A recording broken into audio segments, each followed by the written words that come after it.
All right, so thanks for joining me in today's video. What I want to do is give you some ideas as far as protection goes with the VIX when the VIX is hitting some extremely low levels. Because right now we are hitting some extreme levels in the VIX in terms of what's recently been going on and happening. We've had a lot of panic in the past, and now we're getting some more calm action. So the VIX is calming down or getting a little lower. And the VIX works a little bit opposite of the market, and that is really because it is a fear index. So with a fear index, what that means is the higher the VIX, the more fear or panic there is. And that's really because people are buying puts and put options to protect themselves. So instead, what we're looking at here is how do we use the VIX to understand that the low levels are at a certain place, but how do we use it to protect ourselves? So that's what we're going to go over kind of in this video. And that's just simply because the market's been heading higher here. And as we look at some of the stocks here that are going on, a lot of them have been green recently, especially stuff like NVIDIA, Oracle, Cisco, IBM. You got Qualcomm, Adobe popping quite high. Microsoft also doing quite well. So all of these stocks have been doing fantastic and really well. And now as we go ahead and take a look at all of these companies, we want to start worrying a little bit more about, hey, well, what if things pull back? What if this now sells off? Microsoft's been doing fantastic. What if this sells off? And that's kind of the issue.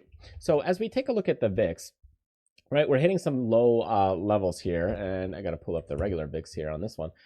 In this case, we've got a low over here around, what do we got? 1350 recently. However, if you look at the VIX low print ever, it was right around, I think, 9.14. I'm just going to say around 9, but it was at a low level. So think of 9 as kind of the baseline of being at 0. And they always say is that when the VIX gets low, watch out below. So that's something to really be a little bit more careful. And especially if you have a lot of, let's say, long portfolio, meaning bullish, that's when you need to be careful with the downside because these things could go ahead and reverse on you. So how do we go ahead and play kind of the VIX? And this is what we're going to do and build a strategy kind of in this context. So I'm going to show you how to kind of do this. So here's what we do when we come into playing with the VIX. The first thing we're going to do is you can check the VIX chart and see, hey, where's the lows? It's about 13.5. And now we're at 14.75. So the market right now is kind of backing off a little bit, but this thing could shoot up to 20 pretty quickly. So 20 has been kind of this level right here over this last month, a little bit in this higher up. And if we just even get a little bit of a pop, that could hedge our portfolio slightly. So here's one way to do that. What we could do is go ahead, let's use the 35-day option. And remember, we know the VIX 9 is almost a 0. So getting down to 10, 11, quite unlikely. It's possible, but unlikely. So we know that the VIX kind of reverts and oscillates and so on. So what I'm going to do is go to the 14 right now. The VIX is at 14.74. I'm going to go ahead and sell an out of the money put over here. And I'm going to collect 22 cents on that. Okay, so it's going to go ahead and decay and do all its fun business and all of that. So I've got a VIX over here, 14, and it has to go down 10% for that to kind of play out. Okay, and that means the market's heading higher. And if you've got a lot of other long portfolio, like let's say I've got this portfolio, but I got a lot of stuff in here that's long. Boom, boom, boom, boom, boom. Long, long, long, long, long. I got some short stuff in here, Disney. That's not been doing too well, I think. Yeah, it's not as good. So anyway, I got a lot of stuff in this portfolio that's also long. So those would be affected. So how do I hedge off these things? Well, if you got a lot of long portfolio, you'll want to go ahead and then go ahead and do something with the VIX. So what we're going to do is we're going to go ahead and sell this put premium.